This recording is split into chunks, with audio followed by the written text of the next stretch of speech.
Bienvenue dans le royaume intérieur, je suis votre hôte Julie Deka. La Kabbale, partie 3. Il n'y a pas une personne ici ce soir qui ne devrait pas être là, et il ne manque pas une personne, pas une seule. Ce qui est dit ce soir devrait être entendu par ceux qui l'ont entendu. Il vous a envoyé comme il m'a envoyé. Pas une chose n'est hors de propos. Comme Blake l'a dit dans son état ressuscité aujourd'hui. Ne soyez pas intimidés par les horreurs du monde. Tout est ordonné et correct et doit accomplir sa destinée afin d'atteindre la perfection. Suivez ce cours et vous recevrez de votre propre ego une perception encore plus profonde des beautés éternelles de la nature. Vous recevrez également une libération toujours plus grande de tout ce qui vous semble maintenant si triste et si terrible.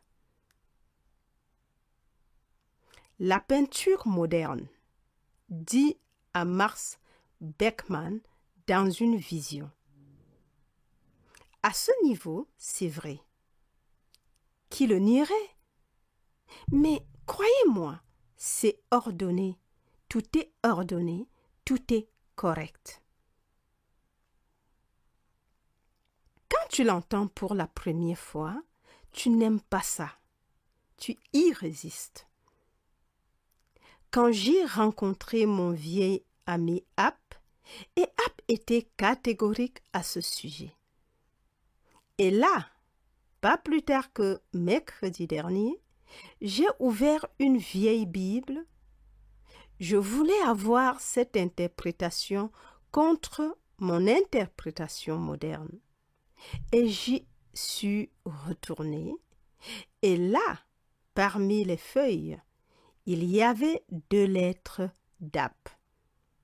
Sans aucun doute, j'ai 2 ou 3 autres douzaines de lettres enfouies quelque part dans d'autres livres. Où elles sont, je ne sais pas. Mais ici, en les relisant, il prend le mot lui-même, Kabbale, et le ramène dans ces 4 merveilleux états et vous montre ce qu'il signifie vraiment. On nous a appris, à vous et à moi, qu'il s'agit en fait du mystère non écrit, c'est-à-dire de la tradition orale transmise de génération en génération, oralement. Le père le dit à son fils, et le fils le dit à son fils, et ainsi de suite, pour maintenir ce grand mystère en vie. Car lorsqu'il le décompose en ses éléments constitutifs dans la langue hébraïque, il vous montre exactement comment on arrive au nom même et prend tous les personnages de l'écriture et ils sont tous des personnifications d'état éternel. C'était l'habitude de l'hébreu de prendre chaque idée abstraite, chaque principe et de le personnaliser. Il commence donc par le grand-père Jacob, le père des 12, et il montre ces 12 comme les 12 grandes transparences, les 12 cristaux, les 12 pierres qui ont reçu les commandements. Et tout cela, il appelle le pneumana, et ceci les phénomènes. Il est contraint de faire ce qu'il fait. Tous les ordres sont donnés à Dieu dans le pneumana et ils sont ensuite exprimés dans ce monde de phénomènes. Mais ici, vous ne penseriez pas que ce rabbin orthodoxe, car c'est vraiment ce qu'il a été toute sa vie jusqu'à ce que la révélation vienne, que les visions viennent, soit un juif strict dans tout ce que vous considériez comme un juif orthodoxe en ce qui concerne les régimes, les vêtements, toutes les habitudes, et il parle aujourd'hui du petit enfant. Il n'aurait pas pu le faire s'il ne lui était pas arrivé la même chose qu'à Paul, qui était aussi un juif orthodoxe très strict. Mais vous ne pouvez pas résister à la révélation quand elle se produit. Peu importe ce que vous étiez avant, vous devez suivre la marée après la révélation. Il a donc pu venir et dire, nous sommes maintenant Yahuda, les mêmes parce que nous sommes les connaisseurs du petit enfant. Avant cela, vous persécutez simplement tout le monde. Chacun fait parce qu'on lui a ordonné de le faire. Pas de blâme. C'était l'ordre d'en haut, le rôle qu'il devait jouer comme c'était écrit, comme la pièce était écrite. Et pendant qu'il est en route pour persécuter, vient la révélation du petit enfant. Et à partir de ce moment-là, tout votre parcours change et vous allez dans une toute autre direction. Alors ce soir, pour le citer à nouveau, les créatures ne sont pas jugées ni condamnées pour les torts qu'elles semblent commettre, car le Seigneur lui-même a ordonné tous les actes et le Seigneur lui-même exécute tout ce qui est exécuté. Et s'il y a du mal, c'est moi, le Seigneur, qui suis le mal. Encore. Alors, ce soir, pour le citer à nouveau, les créatures ne sont pas jugées ni condamnées pour les torts qu'elles semblent commettre, car le Seigneur lui-même a ordonné tous les actes, et le Seigneur lui-même exécute tout ce qui est exécuté. Et s'il y a du mal, c'est moi, le Seigneur, qui suis le mal. Maintenant, allons dans le silence et mettons simplement notre espoir pleinement sur la grâce qui nous vient à cette révélation de Jésus-Christ qui doit toujours être considéré comme le petit enfant. Questions et réponses. Question. Comment vous sentiriez-vous à un autre niveau si un membre de votre famille enlevait et tuait quelqu'un? Si vous ne pensez pas qu'il est coupable dans son cœur. Réponse. Votre question est parfaitement merveilleuse. Sur ce niveau, fais tout ton possible pour tester sa promesse sur ce niveau. Tout ce que tu désires et que tu crois avoir reçu, tu le recevras. Testez donc votre pouvoir créateur sur ce niveau. Question. Le début est inaudible. je n'accuserai pas. Réponse. Je vous dis ce que j'ai dit depuis 3/4 d'heure, presque 50 minutes maintenant, que c'est une pièce de théâtre et que Dieu joue tous les rôles. Et vous ne réalisez pas pleinement l'être que vous êtes jusqu'à la fin. Le but de cette pièce est simplement d'étendre son pouvoir créatif au-delà de ce qu'il était avant le début de la pièce. Il n'y a pas de limite à la translucidité, il n'y a pas de limite à la transparence, pas de limite à l'expansion. Il n'y a de limite que dans la contraction. Il a placé une limite à la contraction qui était l'homme, une limite à l'opacité qui est le doute. Il appelle le diable ou Satan dans les Écritures. Il y a donc une limite à cette opacité et à la contraction, mais aucune limite à la translucidité ou à l'expansion, et l'homme se développe au-delà de ce qu'il était auparavant. Car il est alors la puissance créatrice de Dieu et le jeu est terminé. Il y a une réjouissance à cause de la plus grande expansion de la puissance créatrice. Puis vient une nouvelle pièce. Dans une fin quelconque où l'on s'assoit et où l'on se balance simplement sur une chaise. C'est d'un Dieu créateur dont je parle. Et nous continuons à étendre à l'infini le pouvoir qui est le pouvoir créateur de Dieu. Il n'y a que Dieu.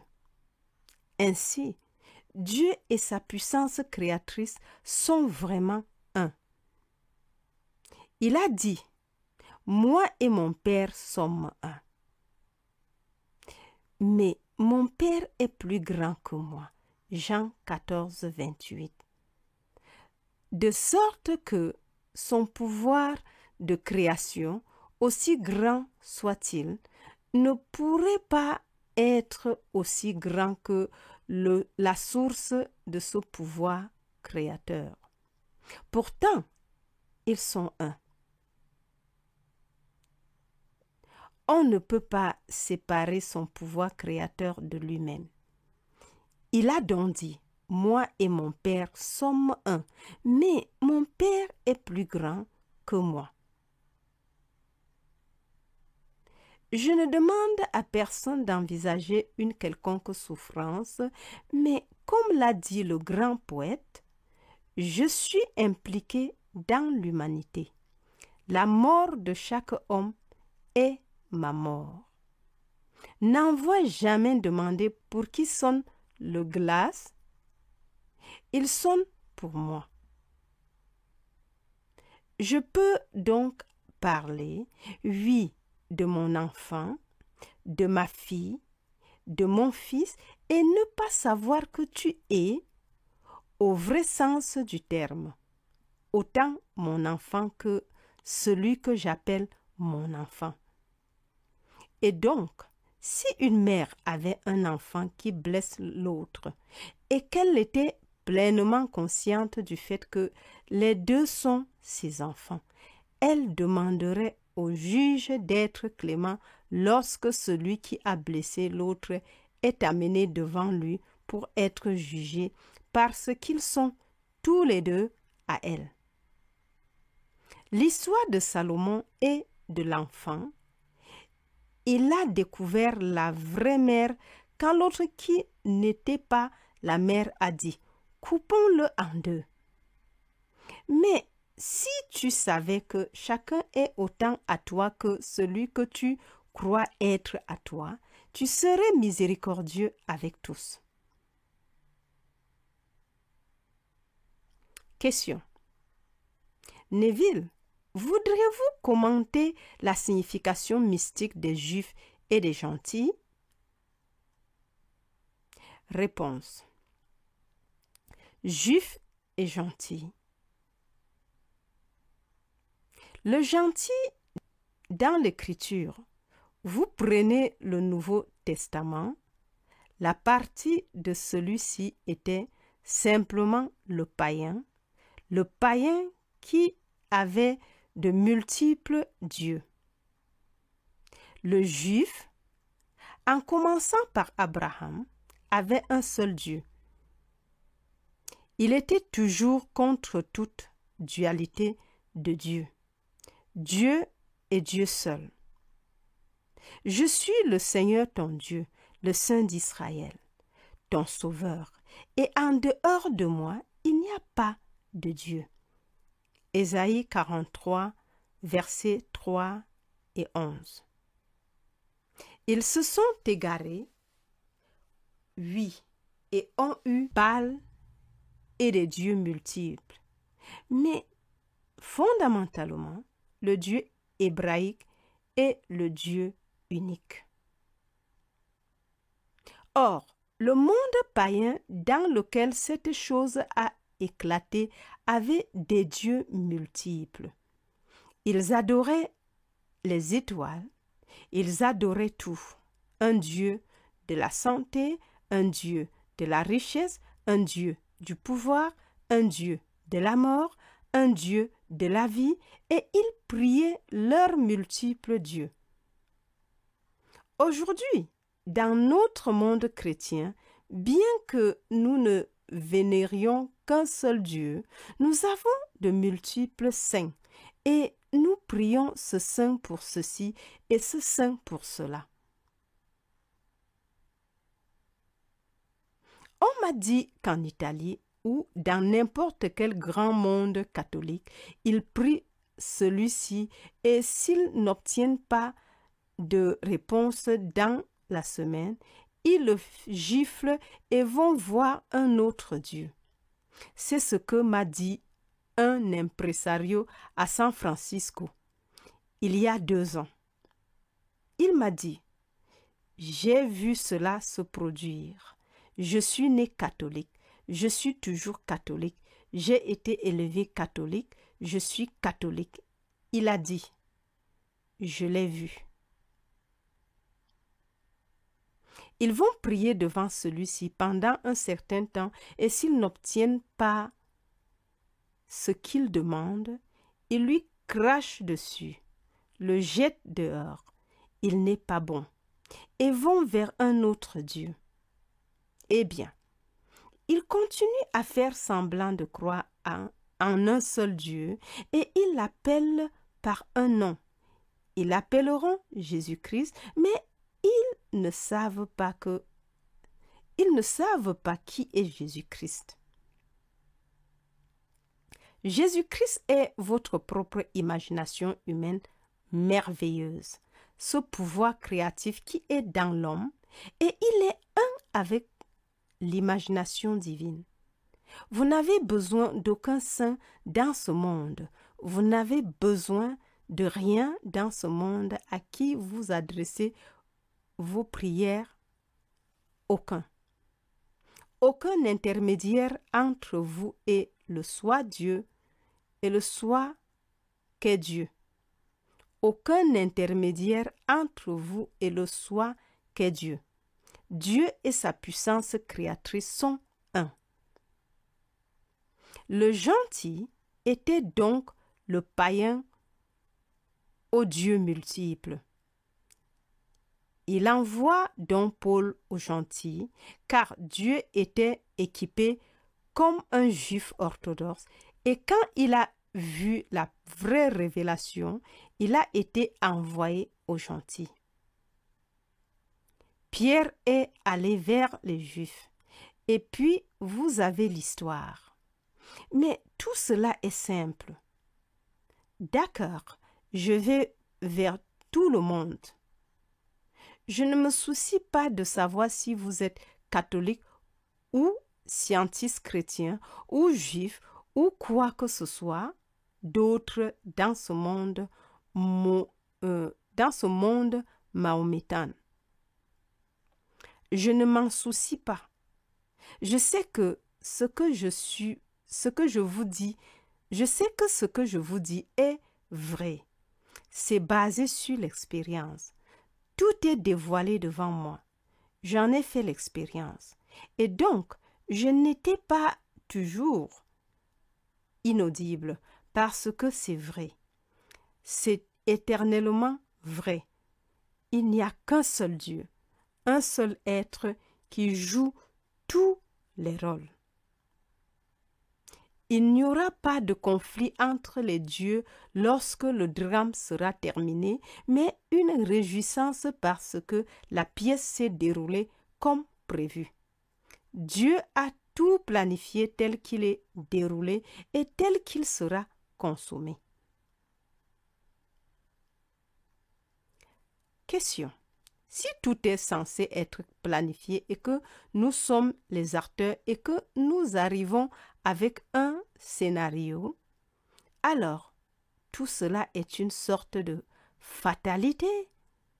Il suffit de s'asseoir et fin inaudible. Réponse. À un certain niveau, cela semble être le cas. On ne peut éviter la conclusion de la prédestination quand on lit les lettres de Paul. Dans le 8e chapitre du livre des Romains, quand il nous dit « Ceux qu'il a connus d'avance, il les a aussi prédestinés à être conformes à l'image de son Fils. Et ceux qu'il a prédestinés, il les a aussi appelés, et ceux qu'il a appelés, il les a aussi justifiés, et ceux qu'il a justifiés, il les a aussi glorifiés. » Romains 8, 29. Ces 5 termes, je ne vois pas comment quelqu'un peut prendre les 5 termes de préscience, prédestination, être appelé, être justifié et être glorifié et arriver à une autre conclusion que la prédestination. Pourtant,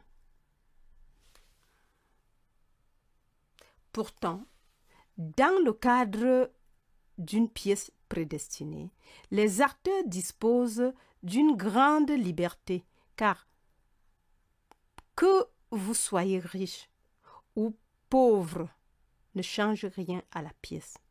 Que vous soyez connu ou inconnu. Mais si vous voulez être connu, plus que connaître la puissance créatrice de Dieu, alors vous le reniez dans ce monde et vous tombez amoureux de la mort, car c'est cela la mort. Encore. Mais si vous voulez être connu plus que connaître la puissance créatrice de Dieu, alors vous le reniez dans ce monde et vous tomberez amoureux de la mort. Car c'est cela la mort, quand on veut toujours plus de cet état comme le monde semble le vouloir. Ce soir, il prie pour le rétablissement de Churchill. Quel rétablissement de Churchill? Laissez partir le vieux monsieur, 90 ans, et il a vécu une vie si pleine et si merveilleuse.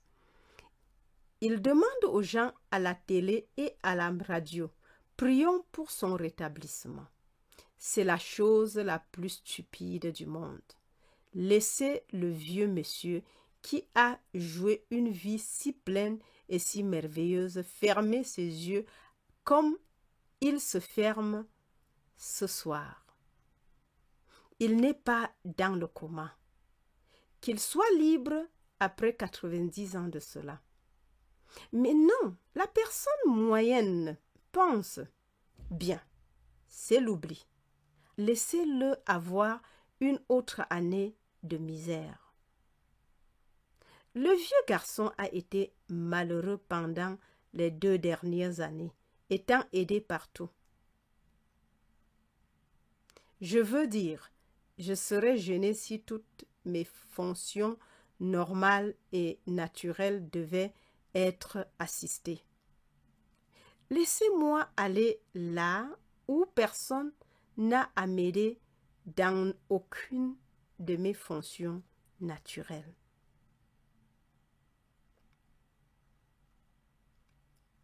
Question.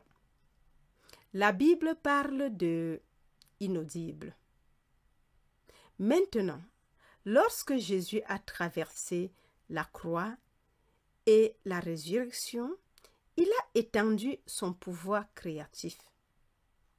Il a également fait la déclaration suivante. Si un homme garde ma parole, il ne verra jamais la mort. On pourrait traduire cela par sans passer par l'expérience physique réelle. Pensez-vous que cela soit possible avec la naissance de l'enfant Christ et l'entrée dans cette présence angélique? Réponse. C'est une histoire que vous pouvez placer dans un autre cadre. J'ai pénétré dans des mondes sans passer par le ventre de la femme, des mondes tout aussi réels que celui-ci. Si quelqu'un m'avait tenu fermement et ne m'avait pas permis de revenir ici, dans ce monde où je me tiens maintenant et m'adresse à vous, et m'avait demandé mes références, il n'y aurait aucune partie de ce monde que je pourrais montrer du doigt et montrer que j'y suis né. Le croirait-il? Parce que pour entrer dans le monde, il faut passer par le ventre de la femme. Mais je suis entré dans ces mondes en tant qu'homme et il n'y a aucune trace que j'ai jamais dû en sortir. Aucune trace que j'ai jamais dû en sortir. Eh bien, ceci n'est que pour apprendre à l'esprit de l'homme à commencer à penser en termes de quelque chose de plus grand que ce qui est confiné au berceau et à la tombe. Mais le Christ Jésus est la puissance. Et ne pensez pas à lui sur une croix de bois. Quand je vous regarde, c'est là qu'il est crucifié. La puissance créatrice Dieu est en fait crucifiée là où vous êtes maintenant. Et quand tu dis « je suis », avant de me dire qui tu es, tu as invoqué son nom. C'est son nom. Et ce corps, il doit le porter tout au long de ces 400 ans de véritable fournaise. Un nombre symbolique, je vous l'accorde. Cela pourrait n'être que 10 ans ou 70 ans. Mais pendant que vous portez cela, vous portez une croix et c'est Jésus-Christ. Mais Jésus-Christ n'est que la puissance créatrice et la sagesse de Dieu. Et il est en vous lorsque vous dites « je suis ». Vous commencez à imaginer. C'est Dieu en action. Amen. Oubliez donc le concept traditionnel d'un homme sur une croix de bois. Ce n'est pas vrai du tout. Comme il est dit dans le merveilleux livre des Galates, au 3e chapitre, « Ô Galates insensés, qui vous a ensorcelé, vous, sous les yeux desquels Jésus-Christ a été publiquement présenté comme crucifié. » Permettez-moi de vous demander seulement ceci. Avez-vous reçu l'Esprit par l'action de la foi ou par lui avec la foi? Êtes-vous si stupide? Ayant commencé par l'Esprit, vous finissez par la chair. Galates 3, 1. Pour qu'une chose soit représentée, vous allez au théâtre. C'est une représentation.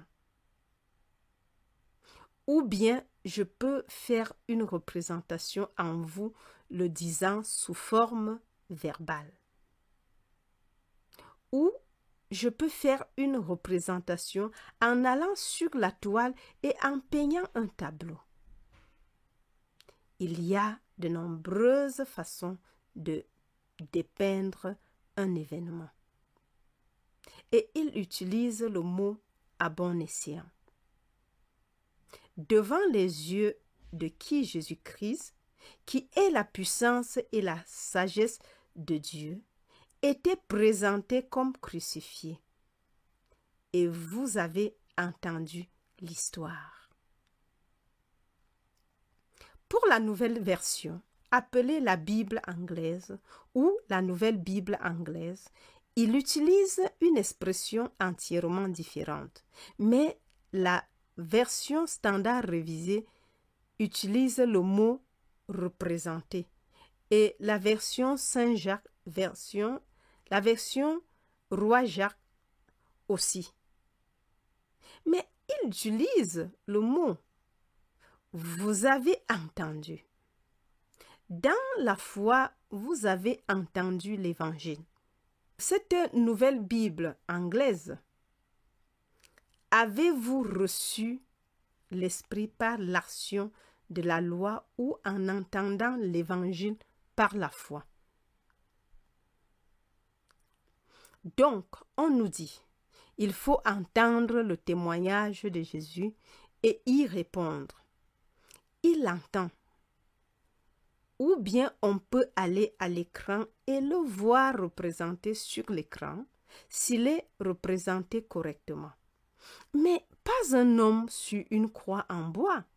C'est la croix que porte la puissance créatrice de Dieu. Et si vous la détruisez, celle-ci est morte. Mais il n'est pas détruit.